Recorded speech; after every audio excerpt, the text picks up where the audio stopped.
This video has 4 tips for the new Barefoot Enthusiast. Number 1, aligning your feet and toes is not just for looks. This is really important. If you have bunions or misaligned toes or your toes point outwards like this, it is a sign that something is dysfunctional in your hip, ankle, foot, or even your core that controls your pelvic tilts. So this is a big deal. The actual bunion or the everted feet, the damage that is likely happening to your knee, the pain in your back, this is all just parts of the picture, and we need to sort out the root cause of all of this stuff to get you to be able to barefoot without hurting yourself more. How you feel, look, and perform usually skyrockets from aligning your hip and improving your whole body movement patterns. And if you see your toes are pointing sideways, if you looked in front of a mirror and your toes are not pointing at your toes in the mirror, then there is something that needs to be worked on before you do a whole lot of crazy barefooting, okay? The bunions being corrected, or you're not looking so geefy because your feet are pointing outwards. This is a relatively small bonus to the holistic effect from sorting all this stuff out and having good posture. Who knows, it might make it easier to get a date too. Tip number 2 for the new barefooter is when to use barefoot minimalist shoes. You've probably seen ads and stuff for these. There's a whole bunch of different ones these days. I appreciate and like these shoes as a general rule.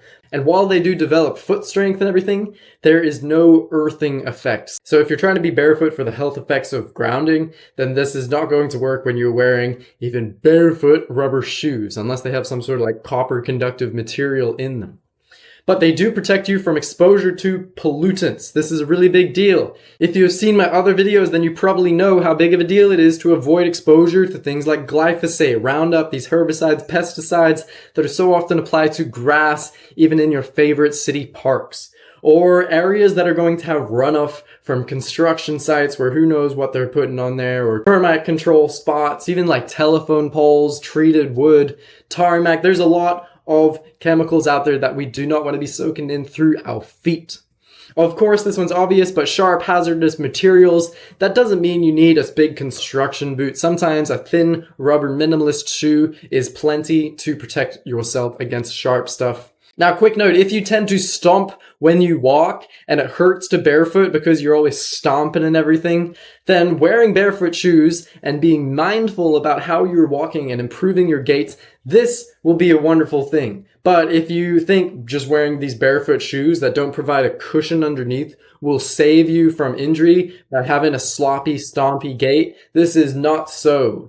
So you still need to pay attention like you would be barefooting if you were wearing minimalist shoes, or you're going to hurt yourself. Your knees, your feet, you might get Achilles pain or something if you're flat-footed. Pay attention to this. You do not want to walk with bad form regardless, but the less the shoe, the more important this is.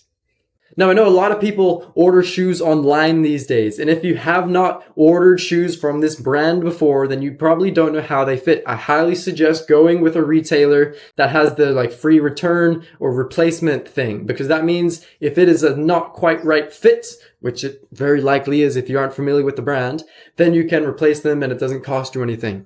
I have had the wrong size shoes before and just dealt with it because I didn't want to spend the money. That was a grave mistake. They're just a pain in the ass. You don't want to wear them. You are clumsy in them. It increases risk of injury. You're probably going to get blisters, and God forbid if they are too small, then they're going to be messing up your toes and defeating the purpose of having the healthy barefoot in the first place. So make sure it is a perfect fit, and in my opinion, that is slightly large. You do not want your toes pushing on the end of your shoe. You do not want your toes squished in from the sides. You want room to be able to breathe with as wide of a foot as you have.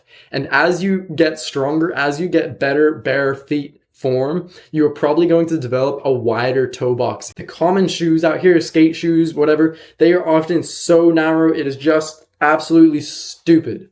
Stupid for no reason at all. Make a shoe that is actually the shape of a foot, not weird and pointy at the front. Nobody has feet like that, and it is stupid. Shoe companies are starting to realize this, and that's why they're like, oh, barefoot fancy shoes. They're just normal foot-shaped shoes. It is about time. So do not make things worse by ordering the wrong size shoes and not returning them, or wearing your little shoes and thinking, oh, there's a little bit of pad, and then not actually practicing precise form and functionality while you're going about your day, while you're walking, while you're standing. It is an essential practice to always be working on your form. Every rep better than the last, baby. Tip number 3 for the new barefoot enthusiast: practice non-judgmental observation while choosing wisely. So we have awareness, and we're also making wise choices in the moment. This might mean embracing sensation, even if it's weird, even if at first you're like, oh, I don't want to walk on gravel. What if you do, and you're just non-judgmental about it? And you're like, this is what it feels like. You're not judging it as painful. You're not judging it as pleasant. You are receiving the sensation as it is. You're noticing what information you are receiving, plain and simple. And if you are aware that this is probably hurting your feet, make a different choice. This seems so obvious, and yet it is so often ignored by people that are new to barefooting, by people that are experienced at barefooting. Being more aware is what is really important here. I love exploring different textures and different surfaces. And that doesn't mean plowing through with your same gaits. You have to adapt your step to the surface appropriately. You use a different type of step on a concrete pathway as you do on sharp gravel, as you do on smooth gravel, as you do on dirt and clay, as you do on wet, slippery dirt. You have to learn to adapt your step so you don't hurt yourself and you can really enjoy the experience then. This is a relationship with the land that you get to build by being barefoot. Another big tip here is have a towel and a hose or bucket by your door. And this gives you permission to go get as dirty as you want. You're not worried about it. You can go get your feet super dirty and in the mud and feel great. And you know you're going to be able to clean yourself off before you come into the house. This one might save your house from getting unnecessarily dirty, especially if you're encouraging a bunch of little kids and friends or whatnot to be barefoot as well, and you have carpet in your house or something. Yes. Have a cleaning station that you know is at your front door so you're not stressed about that while you're enjoying your day. This is a really big one. Remember, when you're feeling some of these sharper sensations and whatnot, or different temperatures on the snow, on the hot, on the gravel, your skin will adapt and get much, much tougher if you continually experience that challenging stimulus on the bottoms of your feet. But it takes a while. It takes recovery time. And at this point, after barefooting regularly for years, even through winter when I'm not barefooting very regularly, my skin tends to stay around. For the first couple of years that I was barefooting through winter, if I'd stopped barefooting, my skin would kind of like go thin again and I'd have to build up in spring very kind of carefully again. But nowadays my feet have just learned to like stay tough basically. Even if I'm living in the snow of Colorado or Utah and whatnot, and in boots most of the winter, or my barefoot shoes a lot of the winter, my feet stay surprisingly tough. So in spring, or if I go traveling or whatnot in March, I can go run barefoot and it's not really a problem for a lot of miles.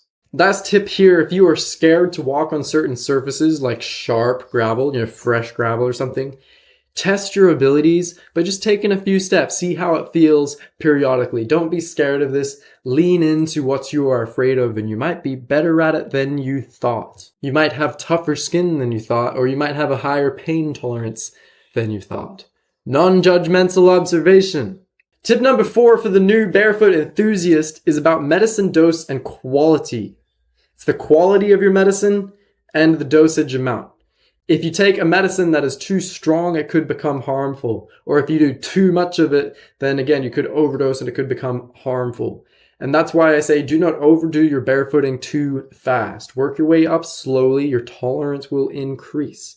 I suggest starting and maintaining soft surfaces, something like squishy sand, soft dirt, squishy clay sometimes. I find that in spring, if the ground underneath is moist or something, sometimes it's like you have a spring on the dirt. It's really cool. These type of surfaces are a lot more gentle and allow you to build up your foot strength and coordination without having that high impact and high consequence. So you can get better, you can train on the softer medicine, and then enjoy harder medicine like concrete at the right dose. When barefoot running on concrete, for example, it'll really teach you how to be graceful with your stride, how to be smooth if you're going to do a walk and go heel to toe and very smoothly without stomping and sending a shockwave through your knee. Or if you're running barefoot, you will run probably just on your toes. So you're not having that aggressive impact at all and you're being bouncy on your toes. Your calf muscles might not be ready for that for more than like 100 meters right now. But over time, you'll find you might be able to run miles without your heel touching the ground. When the time comes, and that's when you get that spring in your step, you're super strong. It takes a while. Another point I want to mention when it comes to dosing your medicine is that you aren't going to experience many benefits if you're just doing it for like 10 minutes a week. That's not a lot of time of practicing your form, strengthening your muscles, strengthening your bones, and being intentional about how you relate to the land with your step. So that's why you're trying to find the middle way for you right now. Not too much, not too little. The quality of our form and our presence is the determining factor between whether this medicine is going to help us or harm us. It can totally do both. Just like any medicine, you want good quality medicine in the right amount for you. You can't just jump straight into what somebody else is doing. Maybe you got a barefoot friend and they invite you on a hike or something and say, leave your shoes in the car or whatnot. Your presence and you knowing what is best for you is going to save you a lot of pain and potentially some setbacks. If you enjoyed this video, please like and share it. You can see other videos in the playlist, wherever it is for you. My name is Noah East with Holistic Synergistic. All the love you can handle. Enjoy your barefoot medicine.